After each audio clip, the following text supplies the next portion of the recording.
देश भर में लगा 46 स्थानों पर रोजगार मेला। प्रधानमंत्री नरेंद्र मोदी ने 51,000 नव नियुक्त कर्मचारियों को दिए नियुक्ति पत्र। चंद्रयान और महिला आरक्षण बिल का जिक्र करते हुए बोले, नई उपलब्धियों का गवाह बन रहा है देश। भारत मंडपम में आज G20 यूनिवर्सिटी कनेक्ट फिनाले कार्यक्रम को संबोधित करेंगे प्रधानमंत्री। हजारों छात्र संकाय सदस्य और कुलपति होंगे कार्यक्रम में शामिल।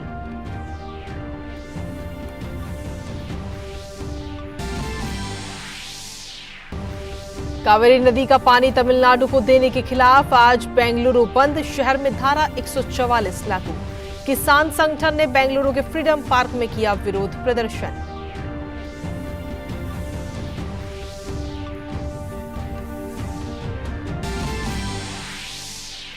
पश्चिम बंगाल में डेंगू के डंक ने ली 35 लोगों की जान। बढ़ता जा रहा है कहर। 40,000 से ज्यादा लोग पीड़ित। राजधानी कोलकाता और राज्य का दक्षिणी हिस्सा सबसे ज्यादा प्रभावित। न्यूयॉर्क दौरे पर विदेश मंत्री डॉक्टर एस जयशंकर ने यूएई के अपने समकक्ष से की मुलाकात। अहम मसलों पर हुई चर्चा। आज शाम संयुक्त राष्ट्र महासभा को संबोधित करेंगे विदेश मंत्री।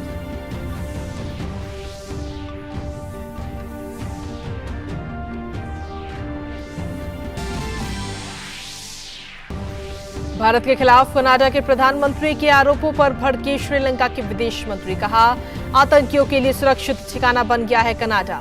श्रीलंका में भयानक नरसंहार वाले ट्रूडो के बयान को भी बताया झूठा।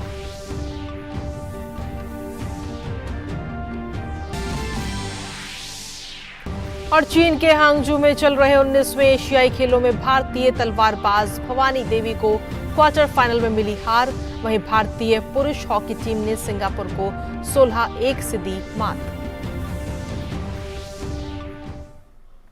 नमस्कार, स्वागत है आप सभी का। देश दिन भर की तमाम खबरों को लेकर हाजिर हूं मैं कृतिका और इसी के साथ बुलेटिन की करते हैं शुरुआत।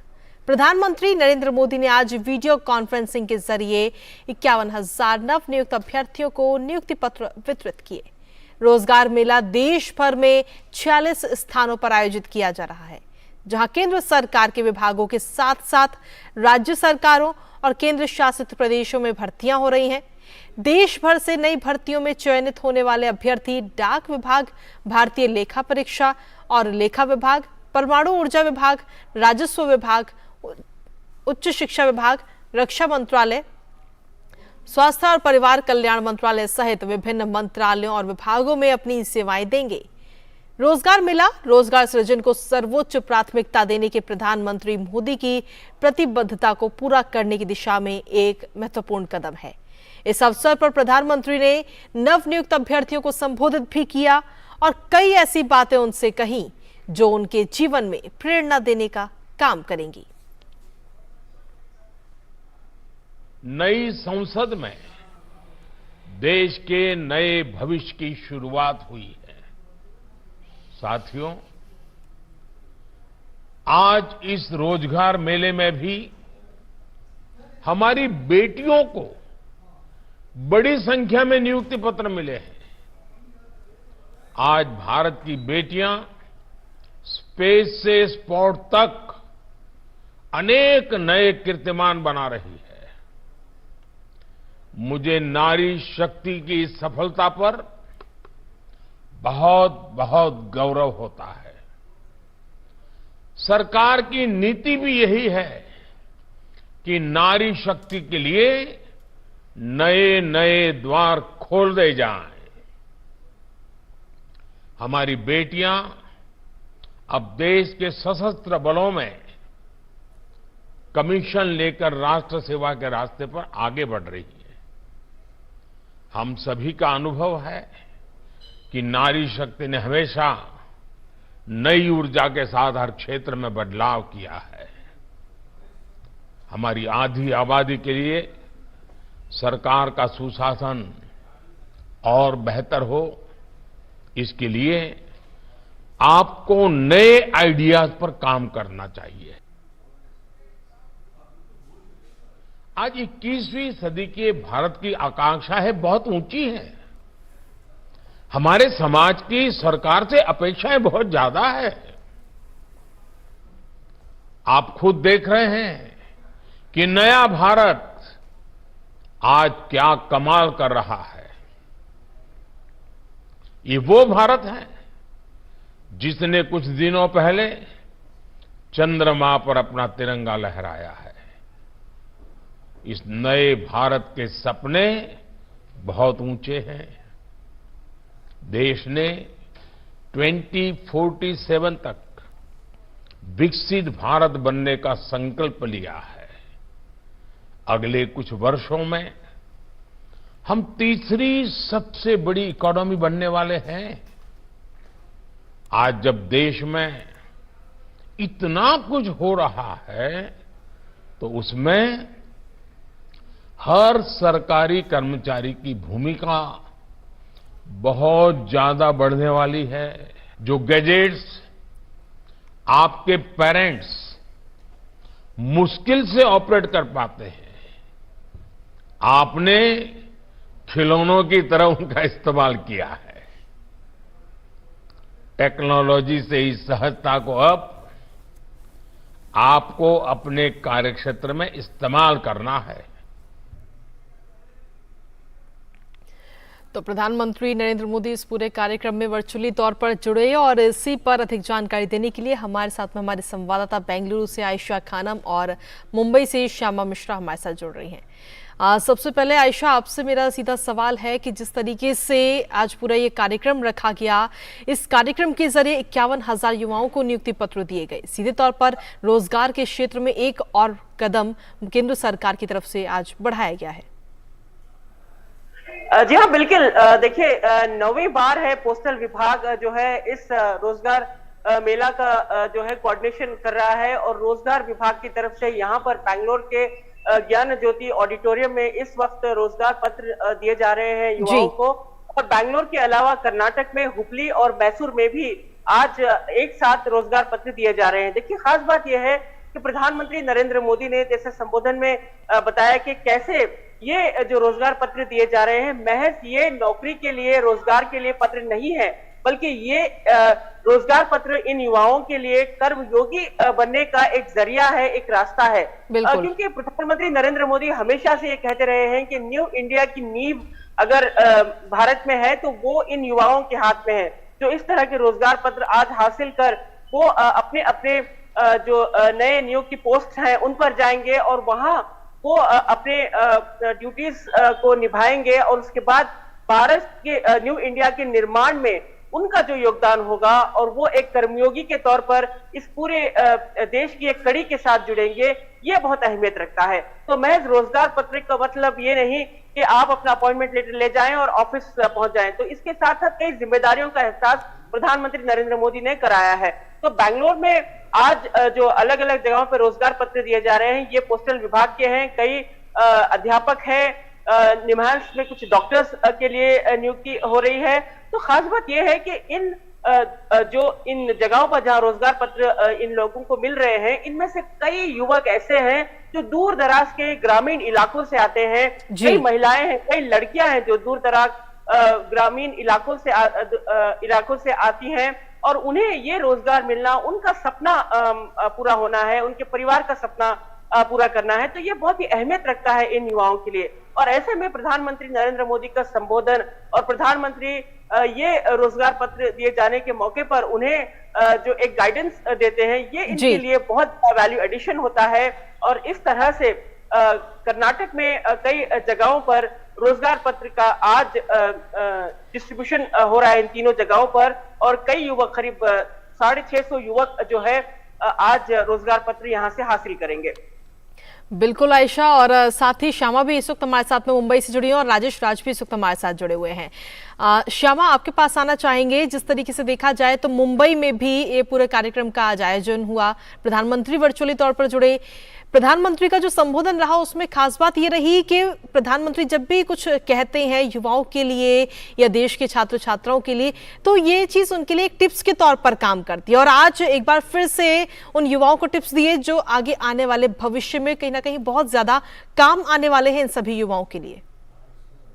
जी बिल्कुल। देखिए, अगर हम मुंबई की बात करें तो फिलहाल हम मुंबई में, नवी मुंबई का ये इलाका है जहां पर ये सर्टिफिकेट डिस्ट्रीब्यूशन हो रहा है। इसके अलावा और 3 जगहों पर महाराष्ट्र में ये डिस्ट्रीब्यूशन हो रहा है रिक्रूटमेंट का, नांदेड़, नागपुर, नवी मुंबई। और जिस तरीके से हम बात कर रहे हैं कि प्रधानमंत्री नरेंद्र मोदी टिप्स जो देते हैं, यहाँ पर हम डेवलपमेंट का अगर हम मुद्दा बात करें तो भारत की जो एक तरीके से डेवलपमेंट की क्षमता है वो युवाओं पर काफी ज्यादा निर्भर करती है। और इसी वजह से भारत जो है अभी 5वीं अगर सबसे बड़ी अर्थव्यवस्था की बात करें तो अभी यहाँ पे नहीं रुकना है, इस चीज को हमें आगे भी ले जाना है। और यही बात यहाँ पर केंद्रीय मंत्री पीयूष गोयल ने भी कही है। जो पीयूष गोयल यहाँ पर आए हुए हैं, संबोधित किया उन्होंने, और अभी फिलहाल वो डिस्ट्रीब्यूट कर रहे हैं। टोटल अगर हम बात करें यहाँ पर तो 356 कैंडिडेट्स को यहाँ पर दिए जा रहे हैं, डिस्ट्रीब्यूट किए जा रहे हैं। जो पत्र है यहाँ पर, सर्टिफिकेट्स है, वो यहाँ पर दिए जा रहे हैं और ऐसे ही 4 जगहों पर महाराष्ट्र में दिए जा रहे हैं। तो आप समझ सकते हैं कि ये सिर्फ डिपार्टमेंट ऑफ पोस्ट या CBDT, department of revenue, ministry of health and home affairs, ये सारे जो डिपार्टमेंट्स हैं, इन सभी को कितनी नई सृजन मिलने वाली है, कितनी युवा जो ताकत है वो यहाँ पर मिलने वाली है। और बहुत एक अच्छी बात यहाँ पर केंद्रीय मंत्री पीयूष गोयल ने ये भी कही है कि जब हम गवर्नमेंट में नहीं होते हैं तब हम सोचते हैं कि गवर्नमेंट की व्यवस्था कैसे काम कर रही है, इसे कैसे बेहतर किया जा सके। अब इनके पास में ये मौका है, अब वो सोल्यूशन का पार्ट बन सकते हैं, तो उन्हें भाग लेना चाहिए, भागना नहीं चाहिए। तो ये काफी अच्छी बात उन्होंने कही है यहाँ पर। और जितने भी युवा यहाँ पर आए हुए हैं वो काफी ज्यादा ध्यान से सुन रहे हैं। और टिप्स की तरह आपने प्रधानमंत्री की बात कही, तो यहाँ पर ये केंद्रीय मंत्री पीयूष गोयल की भी जो बातें हैं वो जरूर वो अपने ध्यान में रखेंगे। करप्शन फ्री उन्हें रहना है, भारत को आगे लेके जाना है, सबसे बड़ी अर्थव्यवस्था बनाना है भारत को। 2047 तक हमें एक डेवलप्ड नेशन बनना है, तो इसमें इनका काफी बड़ा एक योगदान होगा। ये बात हमें बहुत अच्छे तरीके से समझना है। बिल्कुल श्यामा, आपके पास वापस आएंगे। राजेश राज भी हमारे साथ लगातार बने हुए हैं। राजेश, प्रधानमंत्री का जब संबोधन हो रहा था तो इस दौरान उन्होंने एक और खास बात की। एक तो चंद्रयान 3 का जो हमारा मिशन सफल रहा है उसके बारे में भी उन्होंने जिक्र किया, साथ ही महिला आरक्षण का जो बिल अभी हाल ही में पास हुआ है उसका भी उन्होंने जिक्र किया। और साथ ही उन्होंने कहा कि अब जो देश है वो गवाह बन रहा है नई नई चीजों का, और जो उपलब्धियां हमारे देश की हम हासिल कर रहे हैं उनका गवाह इस वक्त हमारा देश बन रहा है। और वाकई आप और हम भी उस चीज के गवाह बन रहे हैं। बिल्कुल सही कहा कृतिका आपने। और प्रधानमंत्री नरेंद्र मोदी इस रोजगार मेले को संबोधित करते हुए इस बात का जिक्र करना वो नहीं भूले कि महिला आरक्षण विधेयक ऐसे वक्त में पास हुआ है जब देश की बेटियां एक एक कर नाम कर रही हैं, देश का जो सिर है वो गर्व से ऊंचा कर रही हैं। और साइकिल चलाने से लेकर हवाई जहाज उड़ाने तक का सफर है बेटियों का, किचन की दहलीज लांघ कर अब वो संसद के गलियारे तक जा पहुंची हैं। और शायद यही वजह है कि महिला आरक्षण विधेयक जो है वो कहीं ना कहीं मील का पत्थर साबित होगा आने वाले दिनों में। और रोजगार मेले को संबोधित करते हुए प्रधानमंत्री ने यह भी कहा कि न सिर्फ उस व्यक्ति या उस युवा या उस युवती का उत्थान हो रहा है, बल्कि पूरे परिवार जो है, पूरे परिवार के लोग इससे लाभान्वित होंगे। और एक परिवार अगर सुखी होगा तो हम एक सुंदर समाज की कल्पना कर सकते हैं। सुंदर समाज अगर बनता है तो कहीं ना कहीं राज्य, देश और एक राष्ट्र का, विकसित राष्ट्र का निर्माण जो है वो हो पाता है कृतिका। तो निश्चित तौर पर अगर एक व्यक्ति को सरकारी नौकरी मिलती है तो कहा जाता है कि उनकी कई पीढ़ियां जो है वो सुशिक्षित हो जाती हैं। और ये मामला महिलाओं के मामले में और भी प्रगाढ़ होते हैं और भी पुख्ता होते हैं कि अगर एक महिला शिक्षित होती है, एक महिला अगर नौकरी में आती है तो उसकी 7 पीढ़ियां जो हैं वो कहीं ना कहीं मजबूत होती हैं। और शिक्षा का जो मंदिर है उसका द्वार उनकी 7 पीढ़ियों के लिए खुलता है। तो हम कह सकते हैं कि अगर बेटियां सरकारी नौकरी में आ रही हैं तो अपने 7 पीढ़ियों को मजबूत कर रही हैं। बिल्कुल राजेश, जब महिलाओं को आगे अगर हम बढ़ाएंगे तो कहीं ना कहीं महिला सशक्तिकरण का एक जीता जागता उदाहरण भी आज हम सभी अपने देश में देख भी रहे हैं। आप तीनों का बहुत बहुत शुक्रिया तमाम जानकारी और अपडेट्स देने के लिए। और खबरों का सिलसिला जो है वो भी डीडी न्यूज पर यूं ही लगातार जारी है, लेकिन फिलहाल वक्त एक छोटे से ब्रेक का है। आप बने रहिए हमारे साथ और देखते रहिए डीडी न्यूज। अर्जुन, एग्जाम्स में you made us really proud. अब आगे क्या सोचा है? पापा, मैंने आईआईटी जाना है और इंजीनियर बनना है। थिंक आईआईटी, थिंक विद्या मंदिर। और ब्रेक के बाद एक बार फिर से स्वागत है आप सभी का। खबरों में आगे बढ़ते हैं। कावेरी नदी के पानी के बंटवारे को लेकर कर्नाटक और तमिलनाडु के बीच गंभीर विवाद है। अदालतों से लेकर सड़क तक इस पर बहस होती आ रही है और इन सब के बीच इस पर राजनीति भी हो रही है। फिलहाल मसला यह है कि तमिलनाडु को कावेरी नदी का पानी छोड़े जाने के खिलाफ कर्नाटक में विरोध हो रहा है। कई संगठनों की ओर से आज बेंगलुरु शहर में बंद का भी आह्वान किया गया।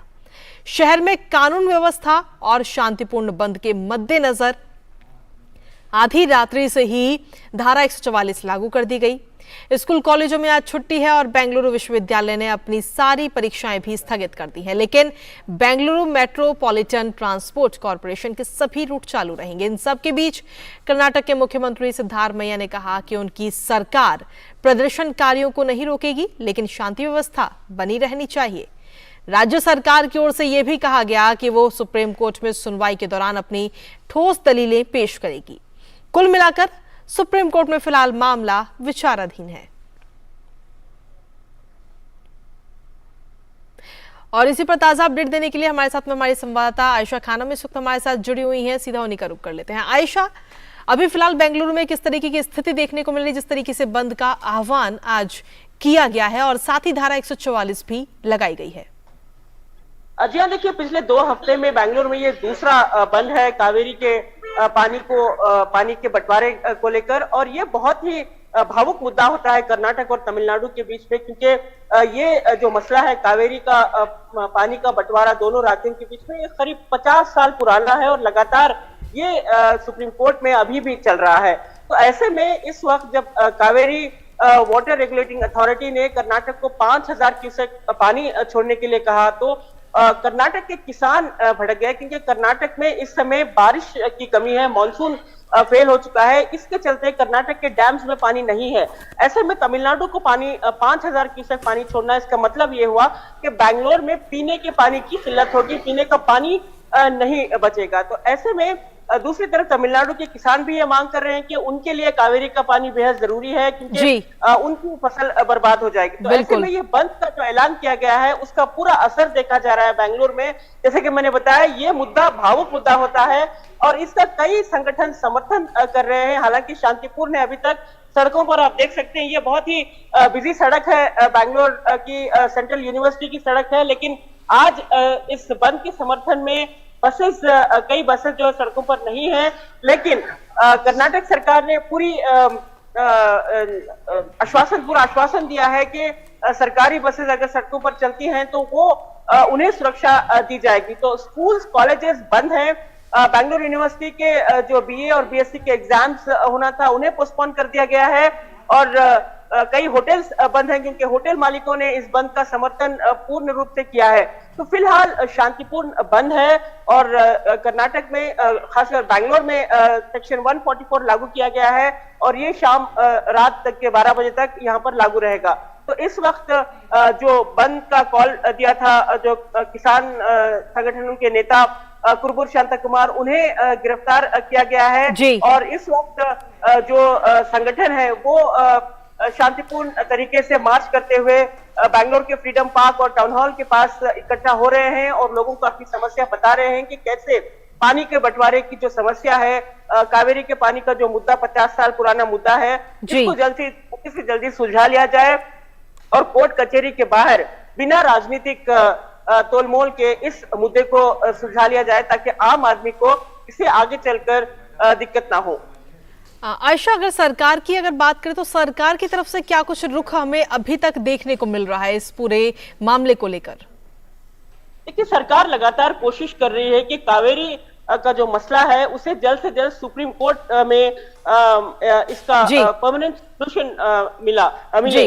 लेकिन इस समय कावेरी वाटर रेगुलेटिंग अथॉरिटी का जो फैसला है इसे सुप्रीम कोर्ट ने कहा है कि इसको लागू करना जरूरी है। फिलहाल कर्नाटक सरकार ये कोशिश कर रही है कि किसी तरह से इस मामले को कानूनी उलझनों से बाहर निकालकर जल्द से जल्द सुलझा लिया जाए। फिलहाल देखना होगा बिल्कुल आयशा, क्योंकि ये पूरा मामला जो है वो अभी सुप्रीम कोर्ट में विचाराधीन है। चलिए, बहुत बहुत शुक्रिया आयशा तमाम जानकारी और अपडेट्स देने के लिए। और इसी के साथ चलिए अब अगली खबरों में आगे बढ़ते हैं, जहां सुरक्षा बलों ने जम्मू कश्मीर के बडगाम के बीरवाह में 4 संदिग्ध व्यक्तियों को पकड़ा है। भारतीय सेना और जम्मू कश्मीर पुलिस द्वारा शुरू किए गए एक संयुक्त अभियान में इन 4 संदिग्धों को पकड़ा गया। इनके पास से 3 पिस्तौल एवं अन्य युद्ध सामग्री भी बरामद की गई है। भारतीय सेना के चिनार कोर ने बताया कि सुरक्षा बलों की ये कार्रवाई 25-26 सितंबर की मध्य रात्रि को की गई।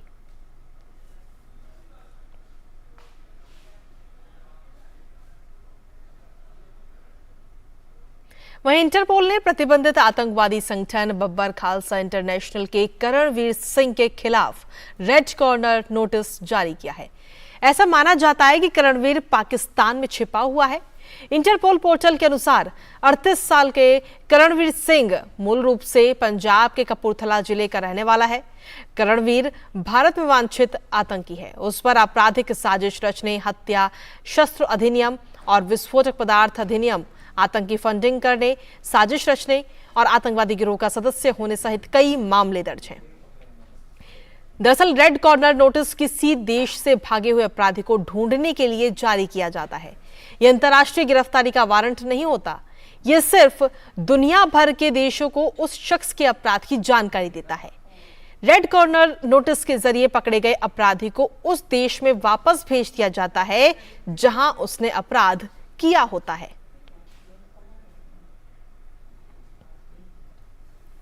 और खबरों का सिलसिला डीडी न्यूज पर यूं ही लगातार जारी है। वक्त एक छोटे से ब्रेक का, आप बने रहिए हमारे साथ। अर्जुन, एग्जाम्स में you made us really proud. अब आगे क्या सोचा है? पापा, मैंने IIT जाना है और इंजीनियर बनना है। थिंक IIT, थिंक विद्या मंदिर। और ब्रेक के बाद एक बार फिर से स्वागत है आप सभी का। बुलेटिन में आगे बढ़ते हैं और अन्य खबरों का रुख करते हैं। प्रधानमंत्री विश्वकर्मा योजना से झारखंड के आकांक्षी जिला गढ़वा के कामगार और शिल्पकार बेहद खुश हैं। उनका कहना है कि इस योजना की शुरुआत से अब समाज के इन वर्गों का आर्थिक सशक्तिकरण हो सकेगा। झारखंड के गढ़वा जिले में पीएम विश्वकर्मा योजना कामगारों के लिए नई रोशनी लेकर आया है। वेल्डिंग का वर्कशॉप चलाकर परिवार का भरण पोषण करने वाले छोटू अंसारी ने इसे कामगारों और शिल्पकारों के लिए मील का पत्थर बताया। हम लोग छोटा दुकानदार हैं, हम लोग का यही धंधा है छोटा मोटा। हम लोग के इसी से पूरा घर परिवार चलता है। हम लोग के बहुत जानकर खुशी है कि विश्वकर्मा योजना जब से लागू हुआ है तब से हम लोग के कम ब्याज पर लोन मिल सकता है। सरकार को धन्यवाद। लकड़ी के कारोबार से जुड़े किशोर कुमार भी पीएम विश्वकर्मा योजना को लेकर काफी आशान्वित हैं। प्रधानमंत्री विश्वकर्मा योजना जो बनाया है उससे हम लोग संतुष्ट हैं। पहले हम लोग साहूकारों से कुछ पैसा लेकर हम लोग धूमधाम से बनाते थे, लेकिन आज कम पैसा में बैंक हमको दे रहा है लोन, उसी से हम लोग मना रहे हैं और हम संतुष्ट हैं।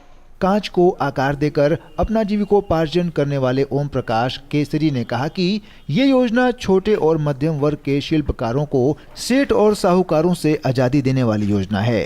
पहले हम लोग साहूकारों से लोन लेके काम करते थे, जिससे दिक्कत होता था। आज हमको बैंक से कम ब्याज पे लोन मिलेगा, इससे हम लोग को बहुत बड़ा सहायता मिलेगा। इससे हम अपने परिवार को, बाल बच्चों को सही ढंग से पालन पोषण कर सकते हैं, अपने दुकान को, बिजनेस को आगे बढ़ा सकते हैं। केंद्र सरकार समावेशी विकास को नया आयाम दे रही है ताकि समाज के सभी वर्ग सशक्त बनकर देश की प्रगति में अपना योगदान दे सकें। पीएम विश्वकर्मा योजना केंद्र सरकार की उसी सोच का परिणाम है जिससे कामगारों और शिल्पकारों की तकदीर बदलनी तय है। गढ़वा से विजेंद्र तिवारी के साथ दिवाकर कुमार की रिपोर्ट। और चलिए बुलेटिन में आगे बढ़ते हुए बात करेंगे मेरी माटी मेरा देश अभियान की।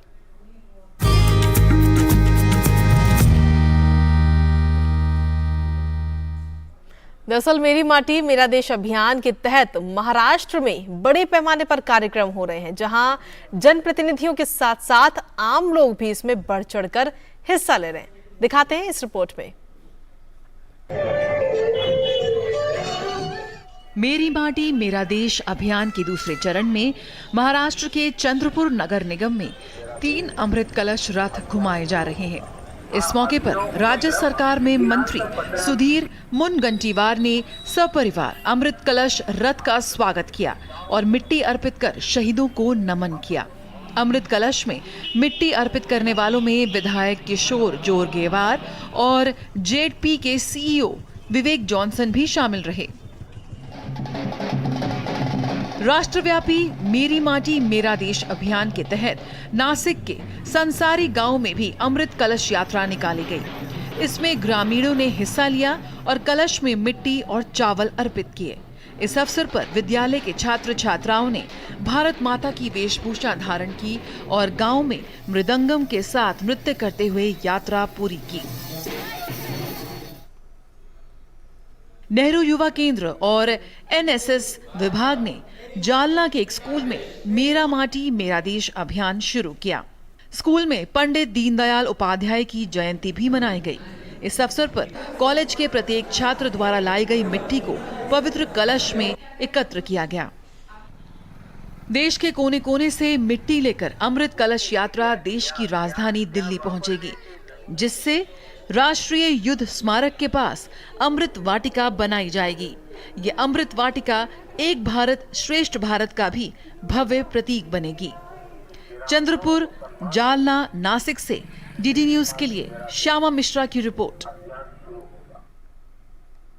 और वहीं मेरी माटी मेरा देश अभियान के तहत केरल में भी बड़े पैमाने पर कार्यक्रम का आयोजन किए जा रहे हैं, जहां संसदीय कार्य राज्य मंत्री वी मुरलीधरन ने तिरुवनंतपुरम के पूर्वांचल में नेहरू युवा केंद्र की ओर से आयोजित मेरी माटी मेरा देश कार्यक्रम में हिस्सा लिया।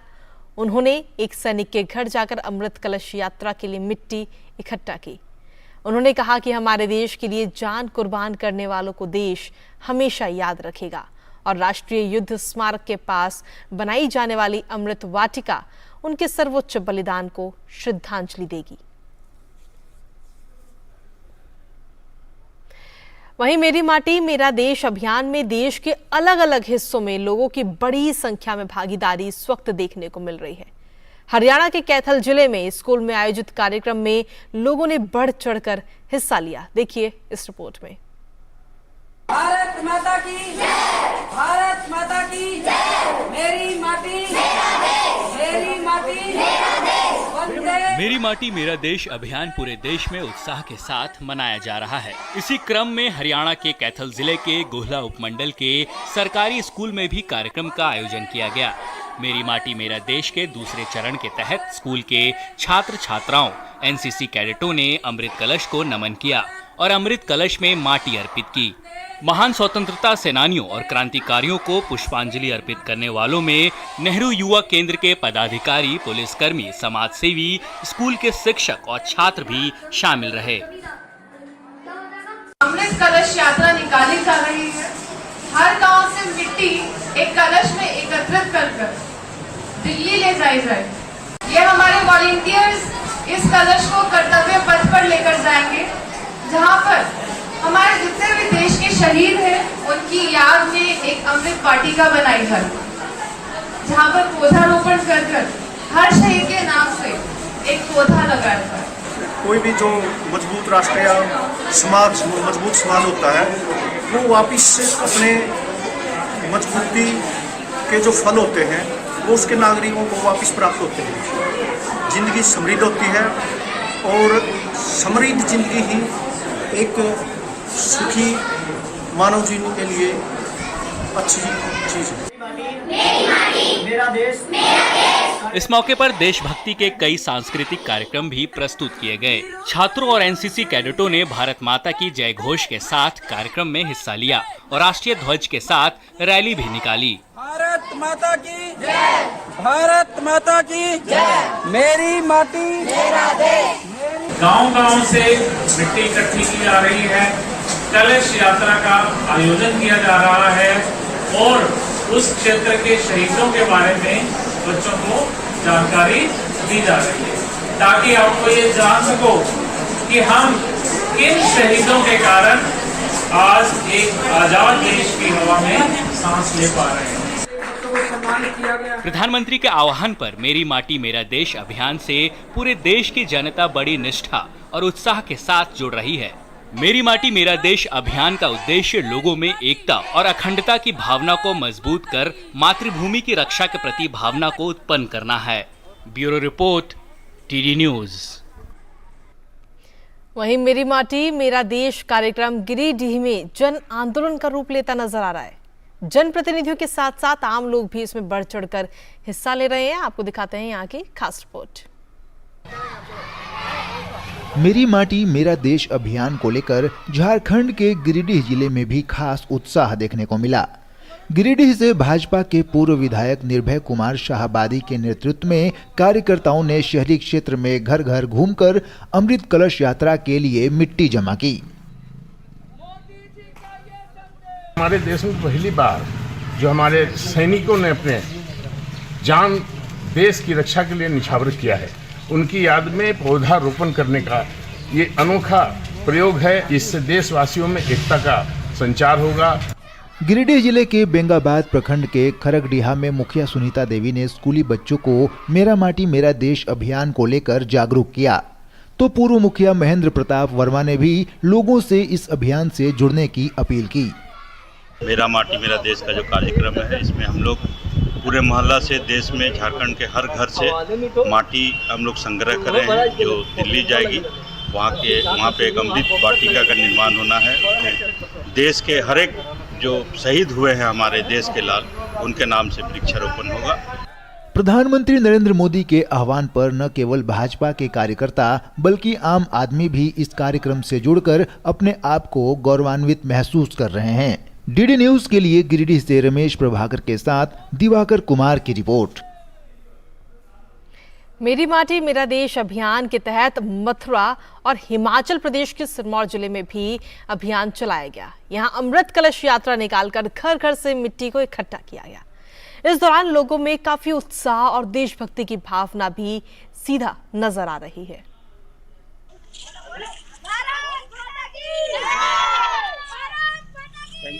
मेरी माटी मेरा देश अभियान पूरे देश में उत्साह के साथ मनाया जा रहा है। देश के अलग अलग हिस्सों में लोगों की बड़ी संख्या में भागीदारी देखने को मिल रही है। इसी क्रम में मथुरा में भी गांव, कस्बों और तहसीलों में ये अभियान तेजी से चल रहा है। देश के अमर जवानों को याद करते हुए लोग इस अभियान में बढ़ चढ़कर हिस्सा ले रहे हैं। मथुरा के नेहरू युवा केंद्र द्वारा मेरी माटी मेरा देश कार्यक्रम के द्वितीय चरण के तहत अमृत कलश यात्रा निकाली गई। 30 सितंबर तक गांव-गांव में अमृत कलश यात्रा जाएगी और घर घर से मिट्टी एकत्र की जाएगी। जो कि ये कार्यक्रम सिर्फ और सिर्फ युवाओं को नहीं जोड़ रहा है, ये कार्यक्रम पूरे देश के जोड़ रहा है, समाज के हर वर्ग को जोड़ रहा है और विविधता में जो एकता का जो भारत का जो मूल मंत्र है उसको दिखा रहा है। बिरला मंदिर से लेकर के बावसर ग्राम तक एक रैली का आयोजन किया गया, जिसमें घर घर जाकर हमारे विभागीय अधिकारियों के साथ मिलकर मेरी मिट्टी मेरे देश के अंतर्गत हमने अमृत कलश यात्रा में मिट्टी और चावल एकत्रित किए। वहीं पहाड़ी राज्य हिमाचल प्रदेश के सिरमौर जिले में भी मेरी माटी मेरा देश कार्यक्रम के तहत अभियान चल रहा है। यहां रेणुकाजी विधानसभा क्षेत्र में मंडल अध्यक्ष भाजपा राजेंद्र ठाकुर की अगुवाई में सभी 124 बूथ में हर घर से मिट्टी ली जा रही है। इस अभियान के दौरान लोगों में खासा उत्साह दिखाई दे रहा है। मैं समझता हूं कि इस तरह का कार्यक्रम पूरे देश दुनिया में प्रथम बार किसी पार्टी ने शुरू किया और भारतीय जनता पार्टी ने जो ये कार्यक्रम तय किया, लोगों में इसको लेकर के बड़ा उत्साह रहा और वीरों के प्रति जो मन में श्रद्धा और नमन का भाव है देशवासियों के, वो उसमें दिखा है। मेरी माटी मेरा देश एक ऐसा अभियान है जिसमें पूरा देश बढ़ चढ़कर भाग ले रहा है और देश के वीर सपूतों को नमन करते हुए देश की राजधानी दिल्ली की अमृत वाटिका के लिए अमृत कलश में मिट्टी एकत्र की। रांची से सटे नगरी पंचायत में स्वच्छता से संबंधित कई कार्यक्रम आयोजित किए गए। इसमें यूनिसेफ, पंचायत प्रतिनिधि, पेयजल एवं स्वच्छता विभाग के कर्मी और विद्यार्थियों ने बढ़ चढ़कर हिस्सा लिया। 2 अक्टूबर तक चलने वाले स्वच्छता पखवाड़ा के तहत झारखंड के रांची के नगरी में स्वच्छता सेवा कार्यक्रम चलाया गया। स्कूली बच्चों ने गांव में स्वच्छता रैली निकाली। इसमें पंचायत प्रतिनिधि, यूनिसेफ, पेयजल एवं स्वच्छता विभाग के कर्मियों ने भी हिस्सा लिया। जो गांव-गांव में ये रैली चल रही है, जो स्वच्छता को लेकर हम लोग अपना रहे हैं और इसको स्वच्छता मुक्त करना है। कचरा उसमें है कि हम लोग हमारे डिवीज़न से, हमारे विभाग से, पेयजल स्वच्छता विभाग से हम लोग सपोर्ट कर रहे हैं।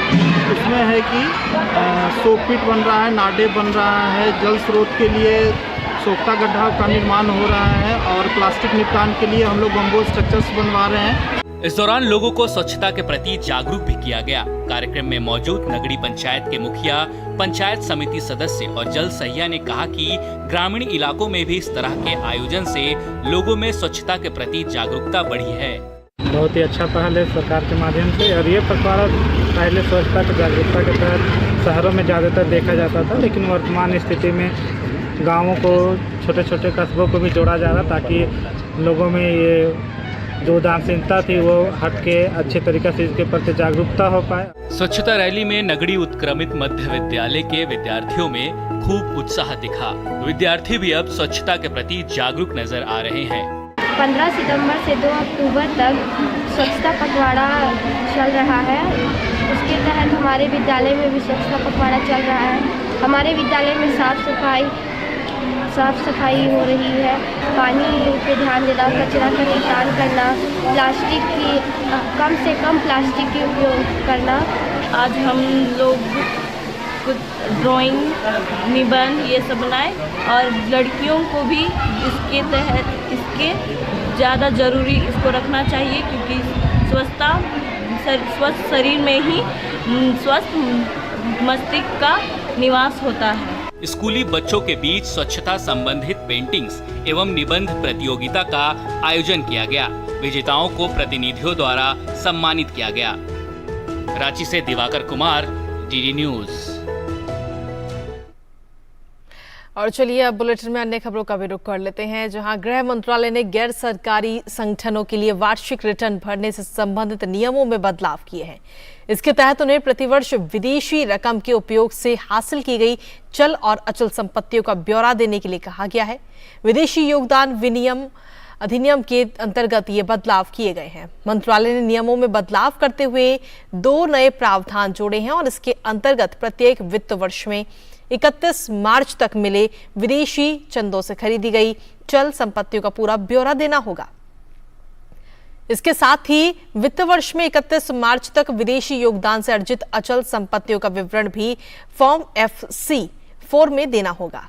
गृह मंत्रालय ने उन संगठनों में FCRA लाइसेंस की वैधता की समय सीमा बढ़ाने का भी निर्णय लिया है, जो इस महीने की 30 तारीख को समाप्त हो रही थी और जिनका नवीकरण अगले वर्ष 31 मार्च तक के लिए लंबित था।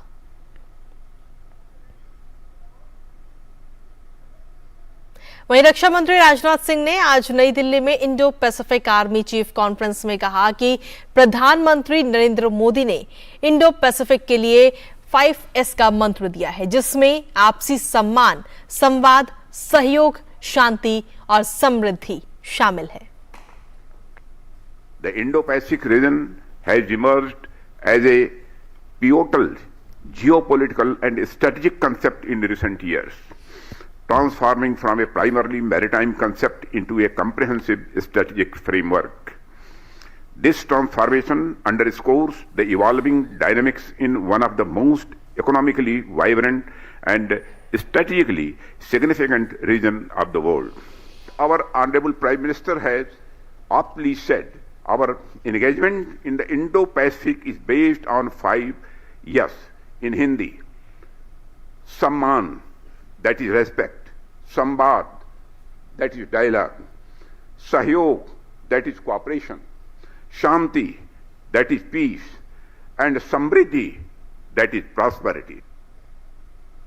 वहीं भारतीय सेना अध्यक्ष जनरल मनोज पांडे ने नई दिल्ली में 35 देशों की सेनाओं के प्रमुखों और प्रतिनिधियों के 3 दिवसीय सम्मेलन में कहा कि हाल ही के सालों में इंडो पैसिफिक निर्माण ने जियो स्ट्रेटेजिक में अपना एक केंद्रीय स्थान बनाया है। The symposium, in fact, serves as a shining example of what can be achieved when nations come together with a common purpose. The central theme of our deliberations stands as Together for Peace, sustaining peace and stability in the Indo-Pacific region. The Indo-Pacific construct has come to occupy central space in the contemporary geostrategic canvas in recent years. Its significance is a reflection of the evolving dynamics in the political, security, economic, and environmental domains of today's world. The region is not only a cauldron of cultures, histories, resources, and opportunities, but is also a theater of complexities and challenges. The outcomes from this session shall form the building blocks for a collaborative roadmap for the future. The symposium will be a testament of our shared resolve.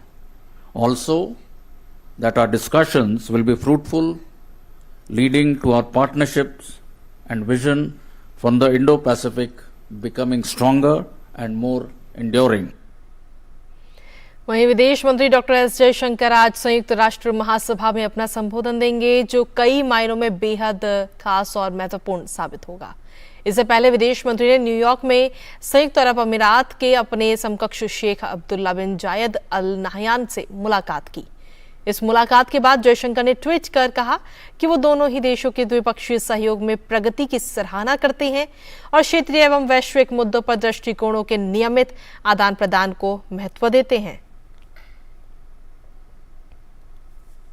केंद्रीय मंत्री स्मृति ईरानी दिल्ली में Saudi अरब के शाही दूतावास में 93वें राष्ट्रीय दिवस समारोह में शामिल हुई। स्मृति ईरानी ने दोनों देशों के बीच साझा राजनयिक संबंधों की सराहना की। उन्होंने कहा कि पीएम मोदी और सऊदी के क्राउन प्रिंस के नेतृत्व में भारत और सऊदी के संबंध गहरे हुए हैं और ऊर्जा, डिजिटल प्रौद्योगिकी, कनेक्टिविटी, व्यापार एवं निवेश के क्षेत्र में सहयोग बढ़ा है। India deeply values and cherishes our historical, culture and strategic partnership with Saudi Arabia. India-Saudi relations have deepened under the visionary leadership of our great nations. The Strategic Partnership Council, under the direction of Prime Minister of India, Shri Narendra Modi, and His Royal Highness Crown Prince and Prime Minister, has served to advance ties between our countries across all domains of bilateral cooperation, political, security, economic, social, cultural, and people-to-people ties. Our shared cultural experiences, economic synergies, and common quest for a peaceful and sustainable work make us natural partners. We thank Saudi Arabia for its support for India's G20 presidency under the theme of Vasudhaiva Kutumbakam, One Earth, One Family, One Future. वहीं Geneva में संयुक्त राष्ट्र मानवाधिकार परिषद का 54वां सत्र चल रहा है और इस बीच united Kashmir peoples national party के राजनीतिक कार्यकर्ताओं ने प्रदर्शन किया। पीओके के कार्यकर्ताओं ने पाकिस्तान के खिलाफ नारेबाजी की और गो बैक के नारे भी लगाए। इस विरोध प्रदर्शन में पश्तून, सिंधी, बलूच कार्यकर्ताओं ने भी हिस्सा लिया और उन्होंने संयुक्त रूप से पाकिस्तानी चरमपंथ और पाकिस्तानी आतंकवाद की निंदा की। We are facing slavery and exploitation of natural resources since 1947, and we have no single hospitals where we can seek better treatment. So this is completely a colony of Pakistan and the sanctuary of the terrorist group, which were used this land as launching pad for the other part of Kashmir, and many of the Kashmiris under Indian administration were killed by these sanctuaries, terrorist groups, because their ideal is communalist, extremist, and they don't want that secular, progressive, democratic people can serve the people's rights. United Kashmir People's National Party has organized this protest in the front of United Nations on the 54th session of the UN Human Rights Council to highlight the issues we are facing in Pakistani occupied Kashmir and Gilgit-Baltistan. People are on the streets protesting against the hefty surcharges in the electricity bills, inflation, unemployment, terrorism, and in Pakistani occupied Kashmir from district Bagh, more than 22 teenagers were forcibly taken by the extremist forces. band groups for the purpose of training. एक तरफ Geneva में संयुक्त राष्ट्र मानवाधिकार परिषद की बैठक चल रही है तो दूसरी ओर इसके कार्यालय के बाहर बलूचिस्तान की आजादी के समर्थकों ने पोस्टर बैनर लगाए हैं और पाकिस्तानी सेना के खिलाफ विरोध प्रदर्शन कर रहे हैं। दरअसल मानवाधिकार परिषद के कार्यालय के बाहर बलूचिस्तान की आजादी के समर्थन में 3 दिवसीय फोटो प्रदर्शनी का आयोजन किया गया। इस फोटो प्रदर्शनी के जरिए बलूचिस्तान में हो रहे मानवाधिकारों के हनन को दर्शाया गया।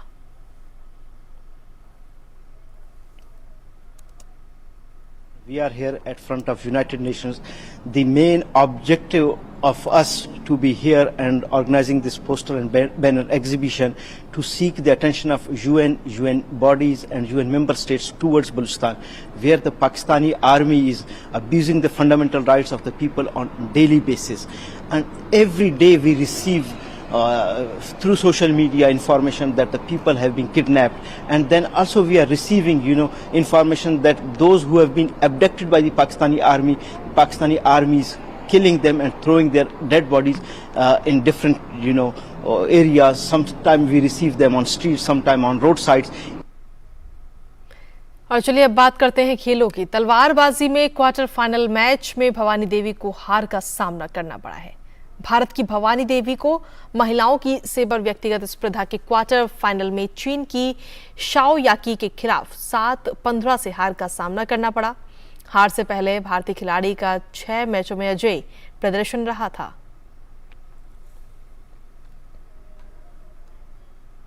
वहीं 19वें एशियाई खेलों में भारतीय पुरुष हॉकी टीम ने अपना शानदार फॉर्म को जारी रखा है। खेले गए मुकाबले में भारत ने सिंगापुर को 16-1 से हराने में सफलता पाई। 31 गोल के विशाल अंतर के साथ भारत शीर्ष स्थान पर है। इससे पहले टीम इंडिया ने उज्बेकिस्तान के खिलाफ 16-0 के अंतर से जीत हासिल की थी। अब भारत का अगला मैच जापान के साथ है। एशियन गेम्स में भारत के खाते में एक और मेडल जुड़ चुका है। इस बार नेहा ठाकुर ने महिला डिंगी नौकायन स्पर्धा में सिल्वर मेडल जीतने में सफलता पाई। 17 वर्षीय नाविक नेहा ठाकुर ने लड़कियों की डिंगी ILCA4 स्पर्धा में 11 रेसों में कुल 27 अंकों के साथ सिल्वर पर अपना कब्जा जमाया। इस प्रतियोगिता में सेलिंग में भारत का ये पहला पदक है। इस मेडल के साथ भारत के पदकों की संख्या फिलहाल 12 हो गई है। और खबरों का सिलसिला DD न्यूज पर यूं ही लगातार जारी है, लेकिन फिलहाल मेरे साथ इस बुलेटिन में इतना ही। नमस्कार।